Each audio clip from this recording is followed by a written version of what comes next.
안녕하세요. 2021년 12월 26일 지금 현재 2시 48분. 온도는 지금 영하 3도입니다. 오늘 최저 온도는 14도, 영하 14도. 아마 금년 들어 제일 추운 것 같습니다. 작년도에도 연말쯤 15도 전후 날씨가 한 3일간 유지되면서 포도라든지 감, 그리고 복숭, 일부 과수에는 좀 피해를 받았었는데요. 이 복분자는 그 추위에는 강한 수종인 것 같습니다. 이 복분자가 추위에서 얼어 죽었다. 그러면 다른 나무는 진짜 심각해집니다. 심각해진다. 대신에 이렇게 보면 줄기가 하단부터 올라오면서 일부 마른 증상은 있지만은 얼어 죽을 정도는 아니다 라는 말씀을 먼저 드리고, 최근에 그 귀농 관련해서 제게 묻는 분들이 좀 많습니다. 귀농 관련 아직 뭐 복분자 부분은 이제 전지는 이제 2월 초부터 할 거니까 그때 전지 관련 설명을 드리도록 하고요. 오늘은 어떻게 보면 좀 무거운 이야기일 수도 있는데 귀농 이야기를 잠시 해보도록 하겠습니다. 귀농. 두서시 말씀드리는데요. 먼저 그 귀농의 유형. 귀농의 유형을 보면요, 진짜 도시에서 오리지널 도시 사는 사람들이 말 그대로 농촌인이 되는 거예요. 시골 사람, 농사 짓는 사람, 즉 농사의 농자도 모르는 사람이 내려오는 그런 형태가 있고, 원래 시골 출신이 고향으로 유턴하는 경우, 그것도 귀농이죠. 뭐 직장생활 하든지 사업을 하든지 그렇게 하다가 귀농하는 경우, 그리고 장농촌 출신이 자기 고향이 아닌 다른 농촌 지역으로 뭐 귀농하는 그런 경우, 또 유행을 보면요, 이제 그 직장 생활이나 사업 생활하면서 그 같은 지역에서 그 지역에 거주하시는 분이 인생 2막으로 농업에 종사하려고 하는 그런 경우, 어떻게 보면 저도 사실은 그 형태에 속합니다. 이제 퇴직을 앞두고 이렇게 농장을 만들면서 농업을 접하면서 이렇게 이제 귀농에 대해서 준비를 하는데요. 이 귀농 관련 자료를 검색하다 보면 가장 안타까운 것이 귀농 실패, 역귀농입니다. 다시금 돌아간다. 뭐 역귀농 원인은 뭐 다양하게 있습니다. 생각했던 것보다 수익이 안 나네.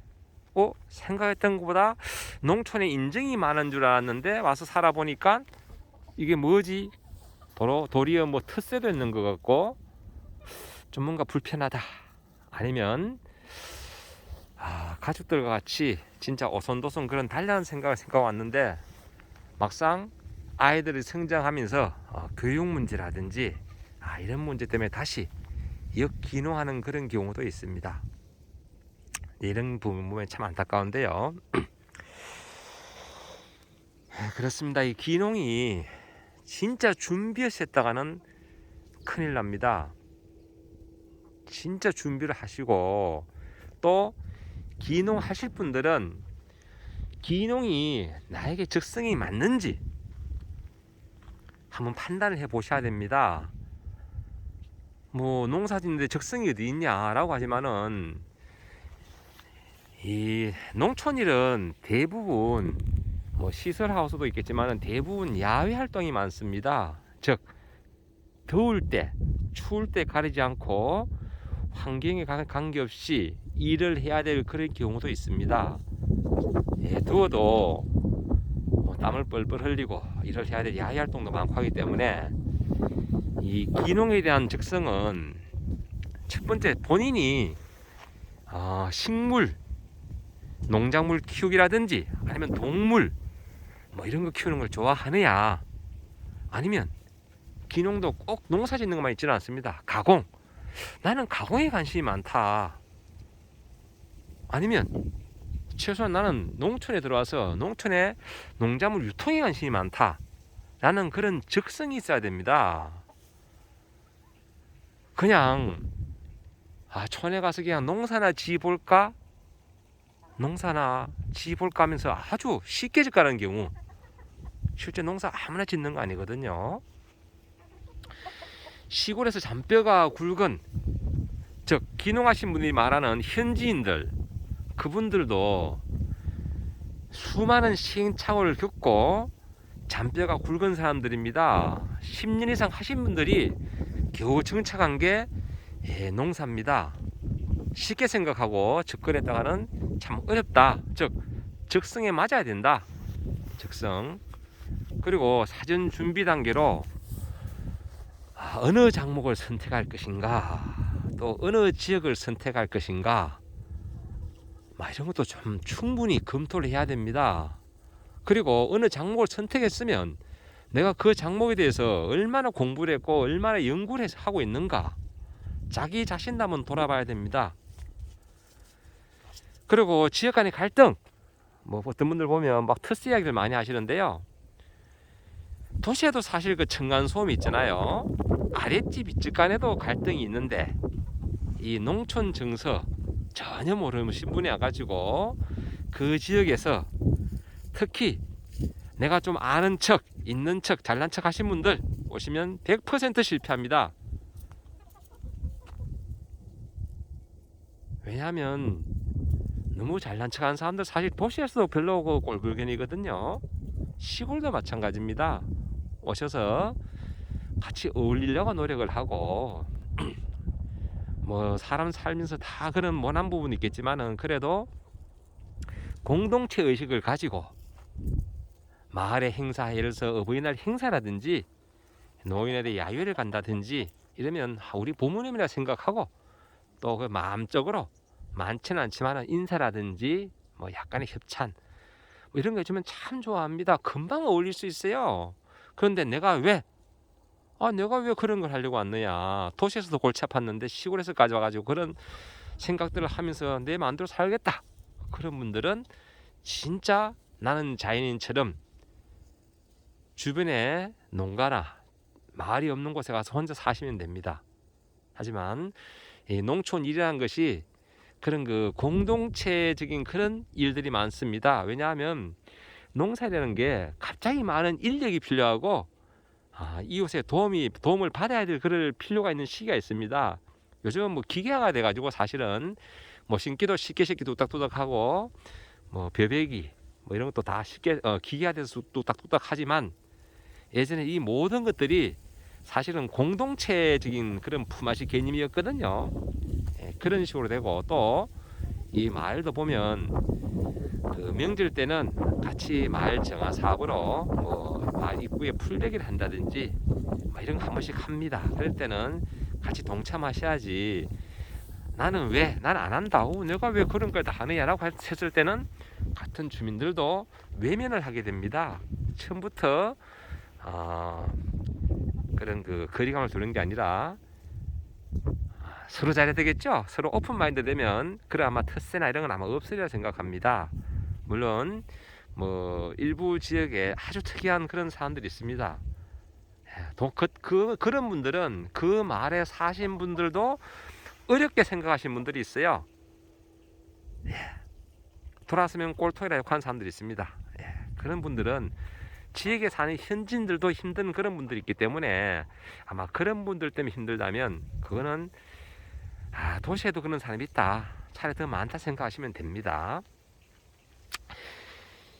오늘 잠시 제가 밭에 닭장에 닭을 먹이러 왔다가 모이를 주러 왔다가 추워서 일을 못하고 잠시 최근에 제게 묻는 분들도 많고 해서 기농 이야기를 잠시 해봤습니다. 기농 부분을 제가 한 3번에서 한 5번 정도로 나눠서 영상이 길어지면 지루하게 생각하니까 한번 제가 저도 기농을 준비하는 사람 중에 하나고 도시에서 들어오는 건 아니지만은 현지 살면서 이렇게 농사를 지으려고 준비하는 인생 2막을 농업으로 준비하는 기농인으로 기농이면서 이기에 한번 다각적인 측면에서 어떻게 하면 기농을 성공할까. 실제 주변에 보면요, 기농 성공하신 분들 많습니다.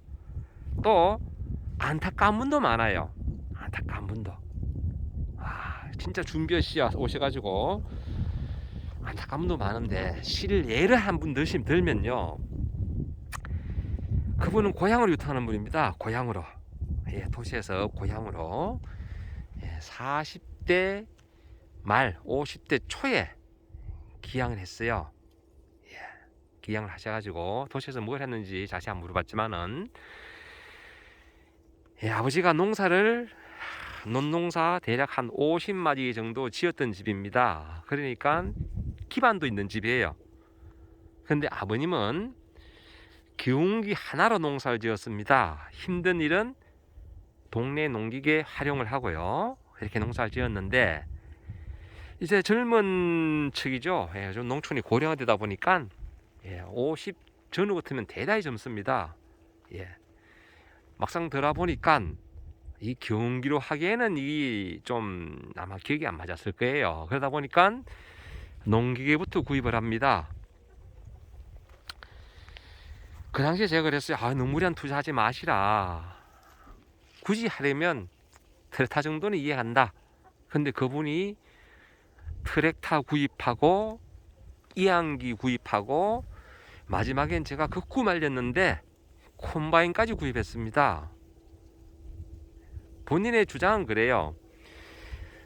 내가 내 농사 짓고 또 다른 농사 그만큼 지어주면 일당을 버니까 그 기획값은 충분히 뺀다.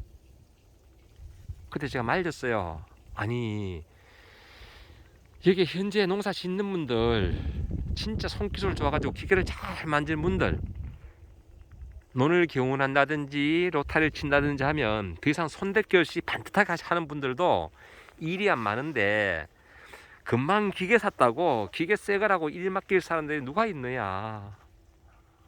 생각보다 쉽지 않다. 아마 친척들도 안 맡길 거다. 그러니까 너무 무리하지 말아라 라고 제가 만류를 했는데도 불구하고 구입을 하고는, 이분이 1년, 2년, 3년 만에 역기농을 했습니다. 역기농 사이는 이래가지고 빌어먹겠다. 농기계가 갖고 나니까 애들 공부시키는 것도 힘들다 라고 역기농을 했습니다. 그럼 문제는 뭐야? 그럼 기계가 다 남아있잖아요. 그 기계를 구입 가격 감안해서, 감가상각 감안해서 비싸게 사줄 사람은 아무도 없습니다. 농기계 대출은 걸려가 있고요. 그럼 그것을 누가 갚았느냐? 결국은 그 농기계를 팔고 잔존가액하고 나머지는 대출을, 농기계 융자 냈는 대출을 아버지가 갚아야 되는데, 제 기억으로는 대략 논 25마리 정도, 그 당시에 농지값이 되게 쌌습니다. 싼 시기에, 지금은 그때 가격보다 한 배는 더 올랐는데요, 농지 가격이 대략 쌌을 때 논 평당 6만원 7만원 할 때 땅을 팔아서 기계값을 갚았습니다. 트랙터, 콤바인, 이항기 하면요, 기계값만 1억 5천이 넘습니다. 1억 5천이 넘어요. 거의 2억 가까이 됩니다. 그것도 동네 큰일 한다고 그 비싼 대형 농기계를 샀습니다. 콤바인도 국산보다는 외국산 좋다고 좀 비싼 걸 샀어요. 그러니까 그 동네에서 중간 정도 하는 그런 어쩌면 좀 대농이죠. 50마리 한 10,000평쯤 되니까요. 하는 그 어르신은 갑자기 그 땅을 남을 줘도, 세만 받아도 먹는 데는 지장이 없는 그런 농가에서 갑자기 20마지기 안쪽으로 그 동네에서 소농이 되어버렸습니다. 자, 이렇게 실패한 사례도 있는데요. 또 성공한 사례는 요거 많이 있는데, 그 중에 뭐 샤인 농사를 짓는다든지 감, 곶감을 만들어서 학교에 납품을 하고, 그러니까 감 농사 짓고 감을 깎고 본인이 납품까지 하는 1차 산업, 2차 산업에 유통까지 하는 그런, 그래서 연간 수익이 억대는 농인 그런 친구들도 있습니다. 그러니까 이 주변에 보면 그런 사례들이 많은데, 이런 이야기를 제가 한 4 내지 5회에 걸쳐서 한번 해보도록 하겠습니다. 그리고 기농을 성공하기 위해서 준비해야 될 것들, 이런 부분들 지금은 제가 두서시 말씀을 드렸는데, 차근차근 정리해서 한번 말씀을 드려보도록 하겠습니다. 예, 오늘 날이 추운 만큼 하늘이 참 예쁘네요. 예, 이렇게 예쁜 하늘 보면서 잠시 밭에 와서 제가 기농에 대해서 말씀을 드려봤습니다. 늘 건강하시고 행복하시고 연말 마무리 잘 하시고 항상 웃는 날 되시길 바랍니다. 감사합니다.